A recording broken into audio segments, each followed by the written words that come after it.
오늘 우리에게 주시는 하나님의 말씀은 하나님과 화평을 누리자. 지난주 새벽기도 말씀 가운데 로마서 5장 1절부터 8절 이 말씀이 저에게 정말 아직까지도 이 말씀을 저는 묵상을 하고 있어요. 우리 한번 다 같이 일어나셔서 오늘 주시는 말씀을 다 같이 우리 공독하시겠습니다. 시작. 그러므로 우리가 믿음으로 의롭다 하심을 받았으니 우리 주 예수 그리스도로 말미암아 하나님과 화평을 누리자.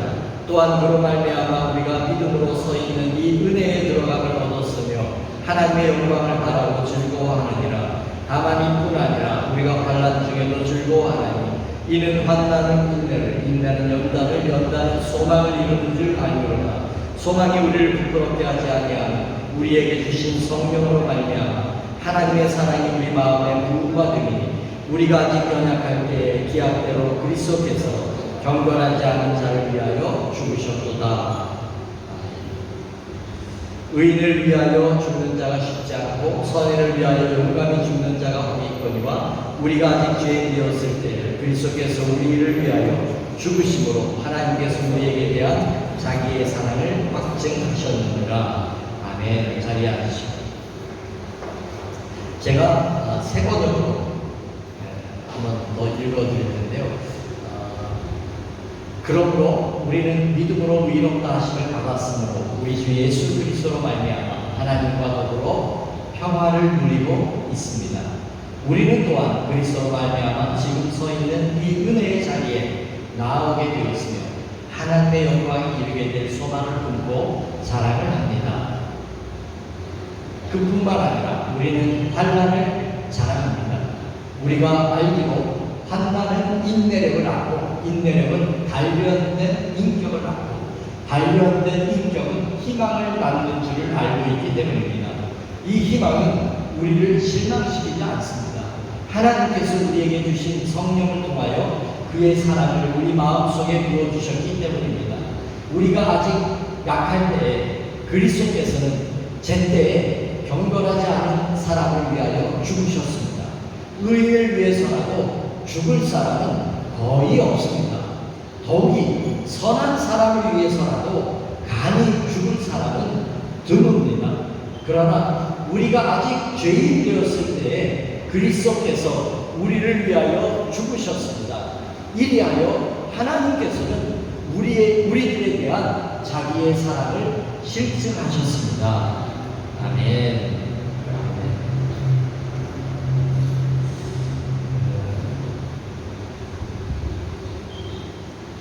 저는 그렇게 믿습니다. 우리 예수 믿는 사람들이 예수 믿는 사람들에게 주신 가장 큰 은혜는 바로 평안입니다. 성경에는 화평이라고 하는 말로 되어 있고 peace, 평화라고 하는 말로 되어 있고 평안이라고 하는 말로 되어 있습니다. 그러나 원뜻은 다 같아요. 저는 우리 아이들이, 자녀들이 돈을 많이 버는 것보다도 세상에서 유명해지는 것보다도 마음에 평안이 있는 사람이 되었으면 참 좋겠습니다. 여러분도 아마 같을 거라고 저는 생각해요. 왜냐하면 마음에 평안이 없다면 살아도 사는 게 아니에요. 돈이 아무리 많은 재벌이라 할지라도 마음에 평안이 없다면 그 돈이 무슨 소용이 있겠어요? 행복을 위해서 우리가 열심히 일도 하고 땀도 흘리고 우리가 힘들게 살아가고 있는데 우리 마음이 평안하지 않다면 무슨 소용이 있겠냐 말이에요. 하나님이 우리에게 주신 은혜 가운데 너무나 소중한 은혜는 바로 하나님이 주시는 평안입니다. 원래 우리는요 죄로 말미암아 늘 쫓기는 삶을 살아갑니다. 죄로 말미암아 우리의 마음은 늘 불안합니다. 마치 아담이 선악과를 따먹고 나서 하나님을 향하여 불안하고 무섭고 두려워서 나무 밑에 숨어 있었던 것처럼 어쩌면 우리는 그런 모습으로 살아가는지도 모릅니다. 이 세상의 거대한 자본주의와 거대한 그 물결 속에 우리는 이리 치이고 저리 치이고 우리의 마음은 온갖 힘든 일들과 스트레스와 여러 가지 어려운 일들로 인하여 우리의 마음의 평화를 빼앗기는 시대에 우리가 살아갑니다. 여러분은 평안하십니까? 오늘 우리가 이 평안을 하나님으로부터 좀 얻었으면 좋겠습니다. 아니, 하나님이 우리에게 주신 평안을 우리가 다시 회복하고 이것을 누리는 그런 사람이 되었으면 참 좋겠습니다. 자, 저는 우리의 자녀들이 평안한 삶을 살기 원합니다. 마음에 하나님의 평안이 있기 원합니다. 그러면 하나님이 우리를 바라보실 때 어떤 삶을 살기를 원하실까요? 하나님은 여러분들이 어떤 삶을 살기를 원하실까요? 유명한 사람, 돈이 아주 많은 사람, 권력을 가진 사람, 그런 사람이 되기를 하나님은 우리에게 간절히 원하시는 걸까요? 우리가 부자가 되기를 간절히 원하시는 걸까요? 성경 어디에도 그런 구조는 없어요. 그런 하나님의 뜻은 없어요. 하나님은 하나님이 주시는 마음과 평안이 우리에게도 있기를 하세요. 왜 그러냐? 여러분, 이스라엘은 인사가 샬롬, 이 인사를 할 때는 어떻게 인사를 하냐면요, 손을 들고 양손을 들고 샬롬. 왜냐하면요, 내 손에 아무런 무기가 없습니다. 나는 당신과 평화하기 원합니다. 당신에게 평안이 있기를 원합니다. 평안을 축복하는 것이 이스라엘의 인사예요. 우리나라 인사도 안녕하세요, 안녕하셨어요, 평안했냐는 뜻이에요.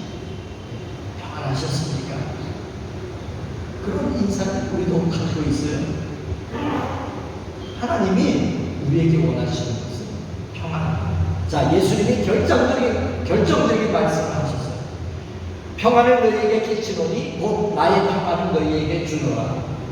나의 평안을 너희에게 주라. 내가 너희에게 주는 것은 세상이 주는 것 같이 아니하니 너희는 마음에 근심도 말고 두려워하지도 말아라. 요한복음 14장 27절.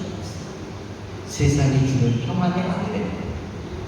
내가 가지고 있는 평안을 너희에게 준다. 자, 우리 예수 믿는 사람에게는 이 평안함이 있는 거예요. 아멘. 우리가 예수님을 믿으면서, 만약에 이 예수님을 믿으면서 예수님이 주시는 이 평안함이 우리에게 없다면 우리는 너무나 큰 손해를 보면서 예수님을 너무나 큰 손해를 우리는 보고 있는 거예요.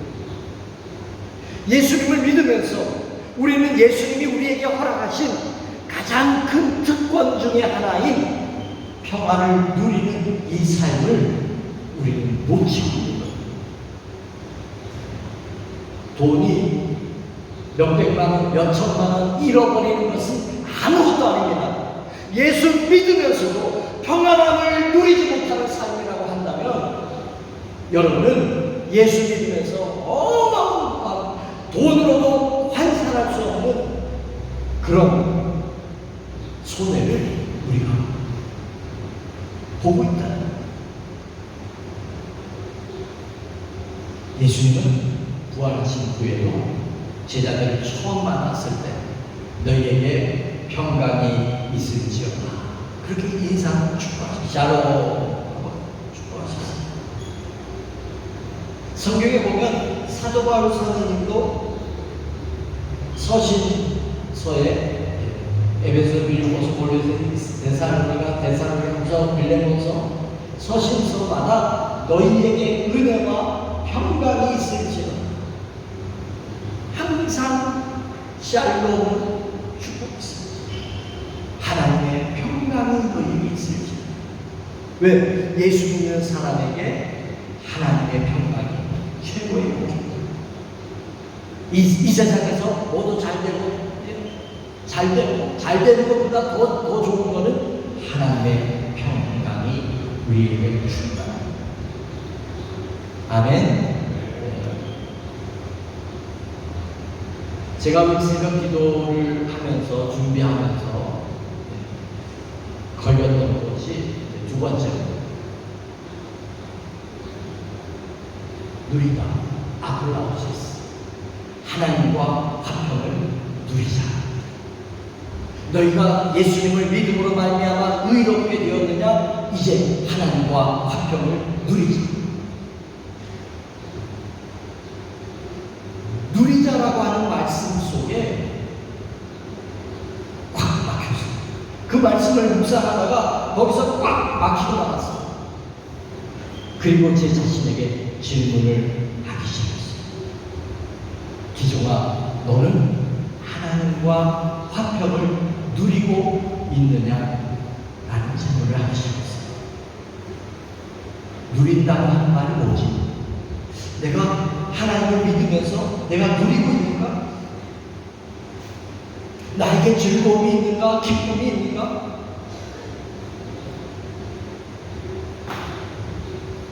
여러분에게도 질문을 드리고 싶습니다.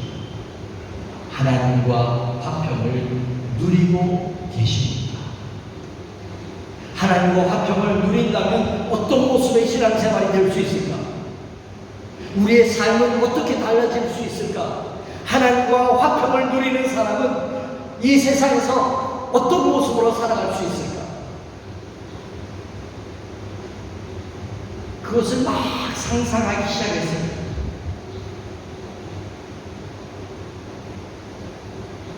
아직도 결론은 나지 않았어요. 아직도 상상하고 있고 하나님과 화평을 누리는 삶을 여러분 누리지 못한다면 그건 내게 아니에요. 여러분이 돈을 쓸 만큼 가지고 있다고 쳐요. 아무리 써도 마르지 않을 만큼 가지고 있다고 쳐요. 그런데 그걸 쓸 줄을 몰라요.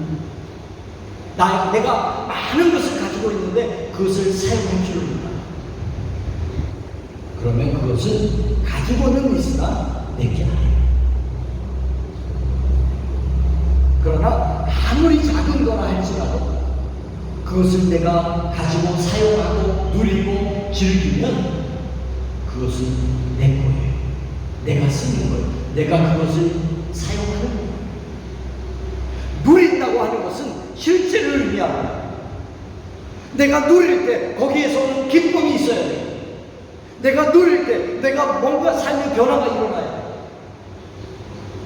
아무런 변화가 없다. 예수님을 믿으면서도 교회를 다니면서도 아무런 일도 일어나지 않는다. 하나님을 믿으면서도 내 마음이 여전히 슬프고 내 마음은 여전히 지옥이고 여전히 불안함과 두려움이 내 마음을 사로잡고 있다면 아무리 하나님의 평안이 있다 할지라도 이 지구에 가득 차고 있다 할지라도 내게 아니고 누리는 만큼이 내 거예요. 그러니까 누린다고 하는 것이 얼마나 우리 신앙에 있어서 중요한 문제입니다. 제가 깨달은 부분은 두 가지 깨달은 게 있어요. 뭐냐면 하나님과 화평을 누리는데 어떤 사람은 잘못 누리기 시작하는 거예요. 그래서 어떻게 빠지느냐? 나의 의의를 붙잡고 신앙생활을 고행스럽게 하는 사람이 있어요. 굉장히 열심히 해요. 기도도 잘합니다. 출석도 잘합니다. 봉사도 빠지지 않습니다. 앞장서서 합니다. 그런데 마음에는 은혜가 없어요. 인상은 날카롭지. 신앙생활을 오래 하면 할수록 우리의 얼굴이 어린아이와 같아야 되고 천사의 얼굴같이 변화되고 더 웃음이 넘치고 다른 사람들을 더 섬기고, 그게 우리의 진짜 모습인 거예요. 하나님과 화평을 누리는 사람의 모습이 그런 모습이 나타나야 되는데, 신앙생활을 오래 하면 할수록 왜 인상이 깊어지고 날카로워지고 은혜는 사라지고 사람들을 정죄하고, 왜 그런 모습으로 변화될까요? 변질될까요? 하나님과의 화평을 누리지 못하기 때문에. 나의 의의를 붙잡고 내가 신앙생활하기 때문에 이 신앙생활을 고행스럽게 하는, 여러분, 우리가 착각할 필요 없어요. 저는 조금 자유함을 얻었어요, 이 부분에 대해서. 예전에는 내가 그래도 선교사로 여기까지 왔는데 뭐든지 해야지, 그리고 일을 안 걸고 그냥 막 했어요. 근데 그게 아니에요. 그게 아니에요. 하나님이 나에게 더 원하시는 것은 내가 행복하기를 원하십니다. 내가 고행스럽게 하나님의 사역에 뛰어들어서 내 몸을 혹사해 가면서 살아가는 그런 모습이 아니라, 십자가의 길을 가긴 가되 내 마음의 동기와 태도가 하나님을 사랑하되 그것이 내 사역이 고행이 돼서는 안 된다는 거예요. 기쁨이 있고 즐거움이 있고 하나님을 사랑하는 마음이 있고 은혜가 있고 다른 사람을 돌볼 수 있는 여유가 있고 내 마음이 행복하고 즐겁고, 주님은 그걸 더 원하십니다. 교회 안에요, 신앙생활을 오래 하면서 자신의 의의를 붙들기 때문에 고행스럽게 신앙생활하는 사람이 의외로 많습니다. 의외로 많아요. 왜 그런다면 하나님과의 화평을 누리지 못합니다.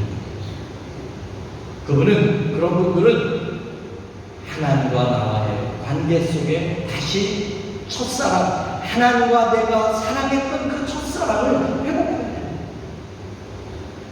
사랑이 빠졌기 때문에 거기에는 건조해지고 사랑을 잃어버렸기 때문에 열심은 남아있으나, 열정은 있으나 하나님과의 사랑이 없어졌기 때문에 나만 남아있는 거예요. 내 열심만 남아있는 거예요. 두 번째는요, 하나님과의 화평을 누리지 못하고 또 하는 부류는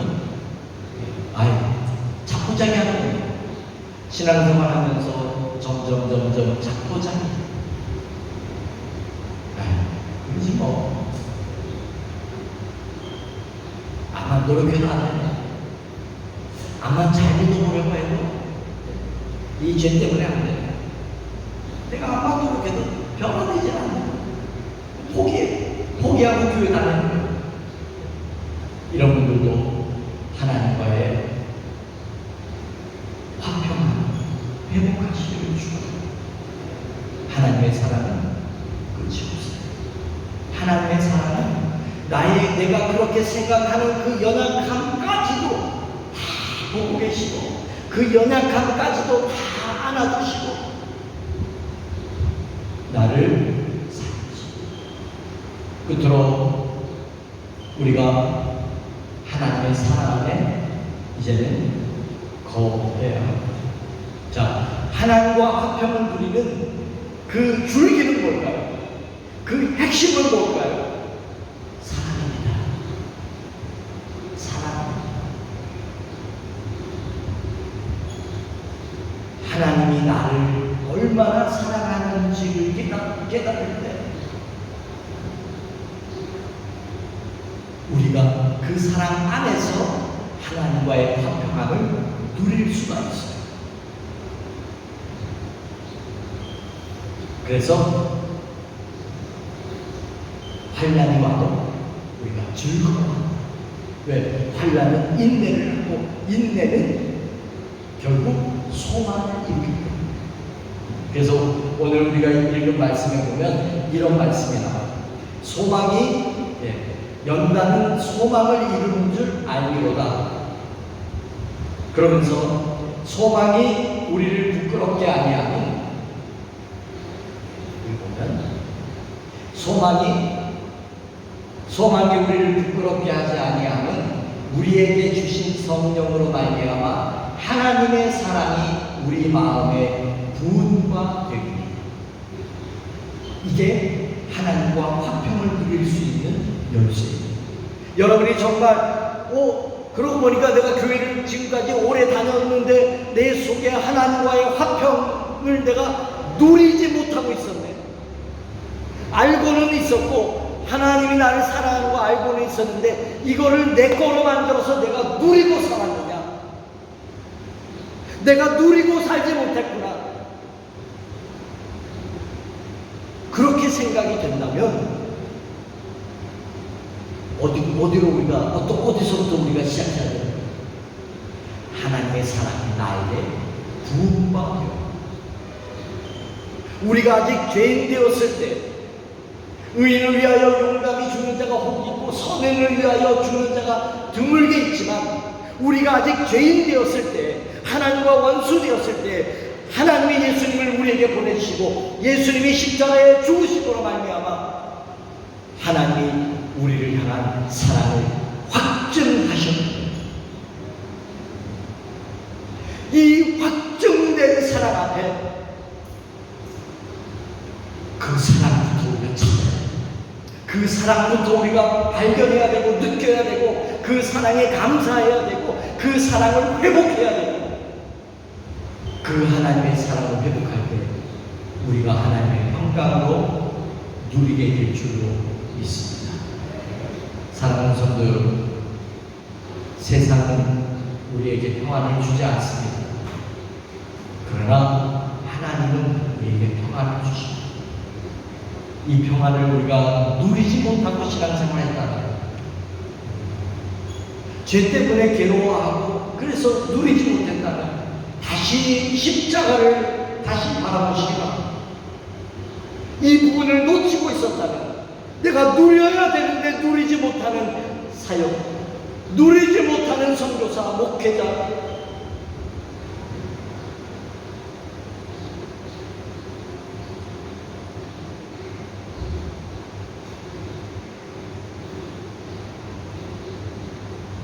천재가 이기지 못하는 사람이 있어요. 아무리 천재적인 재능이 있어도 절대로 이기지 못하는 사람이 어떤 사람일까요? 즐기면서 하는 사람. 그것을, 그 분야를 즐길 줄 아는 사람은 천재도 능가하는 사람. 끊임없이 발전하는 사람. 사랑하는 성도 여러분, 저는 우리 콜롬보 연합교회 식구들이 주님이 주신 이 하나님의 사랑 안에서 이제는 누리시는 분들이 되길 원해요. 인상 쓸 필요도 없고 아둥바둥할 필요도 없고 그냥 하나님의 사랑 안에 거하세요. 아까 우리 찬양했죠? 주 품에 나아가라.